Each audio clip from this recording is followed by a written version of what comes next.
मैं profit Terrence Indore प्रार्थना भवन से आप सभी का हृदय से स्वागत करता हूँ। धन्यवाद करता हूँ हर एक बातों के लिए परमेश्वर का धन्यवाद करते हैं। प्रभु ने हमें जीवित रखा है, उसका धन्यवाद करते हैं। उसकी महाकरुणा और अमर दया का फल है कि आज हम जीवितों की पृथ्वी पर जीवित पाए गए। धन्यवाद करते हैं। मैं विश्वास करता हूँ कि आप भी परमेश्वर के अनुग्रह से, आशीषों से आप आनंदित, मग्न और स्वस्थ होंगे। परमेश्वर का आत्मा आप सबों के साथ है और साथ होगा। प्रभु आपको ब्लेस करे, आशीषित करे। तो आइए हम सब मिलकर परमेश्वर की स्तुति, आराधना, वंदना करें और परमेश्वर का धन्यवाद हमेशा करते रहें। प्रभु धन्यवाद योग्य परमेश्वर, जितना उसका धन्यवाद करें उतना कम है। हमारे जीवनों में निरंतर गवाहियाँ होती है। हर दिन परमेश्वर हमारी सहायता, मदद करता है। हमें गड्ढे से उठा के खड़ा करता है, हमें धूल से उठा के खड़ा करता है। परमेश्वर का धन्यवाद हमें हर दिन नित्य हमें प्रार्थना में लगे रहना है और उसका धन्यवाद करना है। तो आइए हम प्रार्थना में जाएंगे। धन्यवाद करते हैं जीवित महान परमेश्वर, आपका धन्यवाद करते हैं प्रभु जी। हर एक बातों के लिए आपका धन्यवाद करते हैं परमेश्वर। प्रभु जी, जो भी संदेश आपने आपकी भेड़ों के लिए रखा है परमेश्वर, वो मेरी जुबान से परमेश्वर, मैं नहीं, आपका आत्मा बोले परमेश्वर। प्रभु जी, सारा समय आपके हाथों में देते हैं परमेश्वर। यीशु नाज़री के नाम से मांगते हैं, आमीन।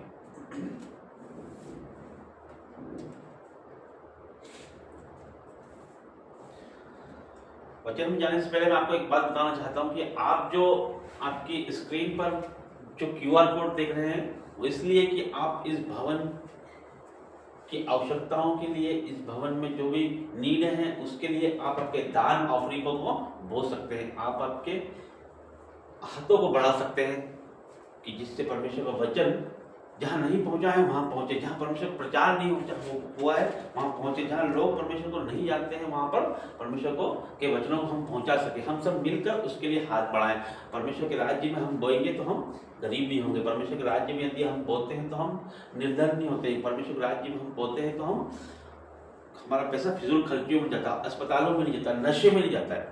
हमारा परमेश्वर महान परमेश्वर है। जब उसके लिए खड़े होते हैं तो वो हमारे लिए खड़ा होता है। जब हम उसका नाम ऊंचा करते हैं तो संसार में वो हमारा नाम ऊंचा करता है। जब हम परमेश्वर के राज्य के लिए बोलते हैं तो परमेश्वर हमारे जीवनों में मल्टीप्लाई की आशीष करके उसको 1000 गुना वापस लौटाता है। तो मैं विश्वास करता हूँ कि आप जब अपने हाथ बढ़ाएंगे तो परमेश्वर आपके जीवनों में 1000 गुना ही लौटाएगा। यीशु के नाम से मांगते हैं, आमीन। आइए हम वचन में जाएंगे। यिर्मयाह 1:19। यिर्मयाह 1:19। वे तुझसे लड़ेंगे तो सही, परंतु तुझ पर प्रबल न होंगे, क्योंकि बचाने के लिए मैं तेरे साथ हूँ। यहोवा की यही वाणी। Hallelujah, hallelujah. परमेश्वर का वचन कहता है कि वे तुझसे लड़ेंगे तो सही, वे तुझसे लड़ेंगे तो सही। कौन आपसे लड़ेगा? अब ये प्रश्न आता है कि आपसे कौन लड़ने वाला है? आप बोलोगे कि मेरा बैरी कोई है ही नहीं, मेरा तो किसी से झगड़ा नहीं है, किसी से मेरा मनमुटाव नहीं है, कोई मेरा दुश्मन नहीं है, फिर आपसे कौन लड़ेगा? शैतान आपके जीवनों में हमेशा वो लड़ने के लिए बैठा है। वो ऐसी ऐसी योजनाएं आपके जीवनों में बनाता है कि वो आपको पाप में गिराए, आपको वो दुखों में गिराए, वो चिंताओं में गिराए। हो सकता है कि आपके जीवनों में बीमारियां आए, हो सकता है कि आपके जीवनों में कलेश आए, हो सकता है आपके जीवनों में गरीबी आ जाए, हो सकता है आपके जीवनों में कर्जा हो सकता है पति पत्नी में नहीं बनती हो, बच्चे नहीं सुनते हो। इस तरह की तमाम समस्याएं शैतान लेके हमारे जीवनों में आता है कि वे तुझसे लड़ेंगे तो सही, चाहे वो बीमारी हो, चाहे वो संकट हो, चाहे वो आपकी बेरी हो, वो तुझसे लड़ेंगे तो सही।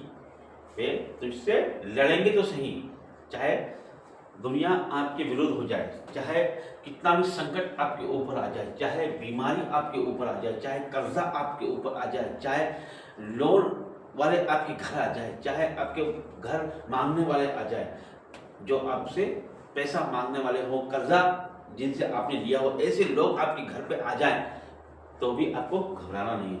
चाहे कितने भी लोग आपके विरोधी हो जाए, पड़ोसी आपका विरोधी हो जाए, चाहे बीमारी आपके जीवनों में आ जाए, आपके परिवार में बीमारी आ जाए, या दुख आ जाए, कष्ट आ जाए, कलेश आ जाए, कितना भी आपके विरुद्ध लोग खड़े हो जाए। जब हम परमेश्वर में चलते हैं तो हमारे विरुद्ध लोग खड़े होते हैं। जब विरुद्ध आपके लोग खड़े हो सकते हैं, आपका बैरी हो सकते हैं, आपके दुश्मन हो सकते हैं, जो आपका बुरा चाहते हैं, ऐसे लोग आपके जीवनों में आ सकते हैं। तो वचन कहता है कि वे तुझसे लड़ेंगे तो सही। तो ये तो कंफर्म है कि वो आपसे लड़ेंगे तो सही। तो इसके लिए तो हमें तैयार रहना है हमेशा कि विद्रोह तो होगा, विरोध तो होगा, हर तरफ से समस्याएं तो आएगी ही, लेकिन हमें क्या करना है? वे तुझसे लड़ेंगे तो सही, परंतु तुझ पर प्रबल न होंगे। Hallelujah, hallelujah. परमेश्वर का हमसे प्रॉमिस है कि कितनी भी परिस्थितियां उल्टी आ जाए, चाहे परिस्थितियां विपरीत हो जाए, चाहे कुछ भी हो जाए, वे तुझसे लड़ेंगे तो सही, लेकिन वो तुझ पे प्रबल ना होंगे। प्रबल ना होंगे मतलब वे तुझसे जीत नहीं पाएंगे, वे तुझ पे हावी नहीं हो पाएंगे।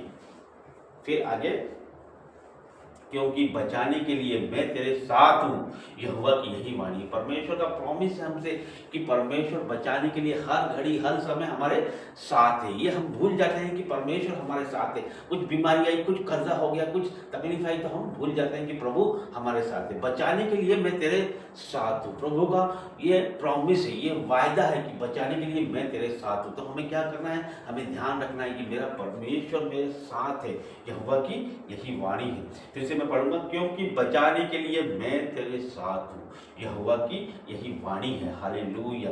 बचाने के लिए, क्योंकि बचाने के लिए मैं तेरे साथ हूँ। हमें ये हमेशा ध्यान रखना है कि प्रभु बचाने के लिए हमारे साथ है। वो हर घड़ी विपरीत परिस्थितियों में परमेश्वर हमारे साथ खड़ा है। चाहे बीमारी कितनी भी बड़ी हो जाए, चाहे संकट कितना भी बड़ा हो जाए, चाहे परिस्थितियां कितनी भी उलट फेर की हो जाए, लेकिन परमेश्वर आपके साथ खड़ा है। वो आपको बचाने के लिए खड़ा है। ये लेकिन प्रश्न ये आता है कि परमेश्वर कब आपके साथ होगा? परमेश्वर जब आपके साथ होगा जब आप परमेश्वर के साथ होंगे।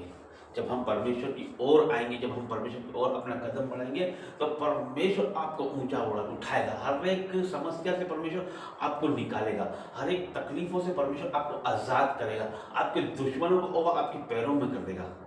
लेकिन आपको हर एक अपने अधर्म के कामों को, हर एक पापों को, हर एक गुनाहों को, हर एक गलतियों को आपको अंगीकार करना है और परमेश्वर के सम्मुख आना है। आज तक जो भी हम गलतियां करते आ रहे थे, वो परमेश्वर के सामने हमें अंगीकार करना है कि प्रभु जो भी गुनाह आज तक मैंने किए हैं परमेश्वर, उसे आपके पवित्र लहू से धो के शुद्ध कर दे। परमेश्वर, मैं तेरे पास आना चाहता हूँ परमेश्वर, तेरी आज्ञाओं पर चलना चाहता हूँ परमेश्वर। फिर परमेश्वर की आज्ञाओं पर आप चले, परमेश्वर के वचनों पर चले, उसकी प्रार्थनाओं में नित्य लगे रहें, उपवास में लगे रहें और परमेश्वर के वचनों में बढ़ते जाएं। देखिए आपके जीवनों में ब्लेसिंगों की बारिश होने लगेगी।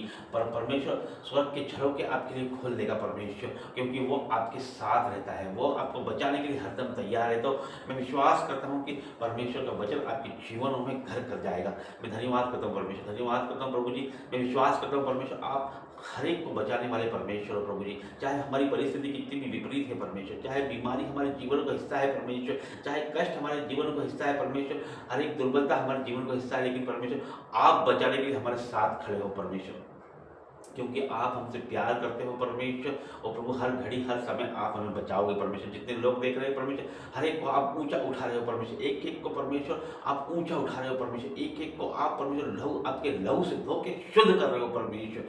और प्रभु मैं धन्यवाद करता हूँ परमेश्वर। जितने लोग परमेश्वर देख रहे हैं हर एक को ब्लेस घोषित करते हैं परमेश्वर। इनके जीवनों से जो भी दुख तकलीफ कष्ट कलेश बाधा रुकावट है वो अभी निकल जाए यीशु नाज़री के नाम से परमेश्वर। आपके सामर्थ्य नाम से परमेश्वर मैं अधिकार के साथ आदेश देता हूँ कि परमेश्वर के जीवनों में जो भी परमेश्वर कंफ्यूजन का आत्मा, दुर्बलता का आत्मा, वो आज ही नाश हो जाए यीशु के नाम से परमेश्वर। और प्रभु धन्यवाद करते हैं हर एक बातों के लिए। आगे का सारा समय आपके हाथों में देते हैं, यीशु मसीह के नाम से मांगते हैं, आमीन।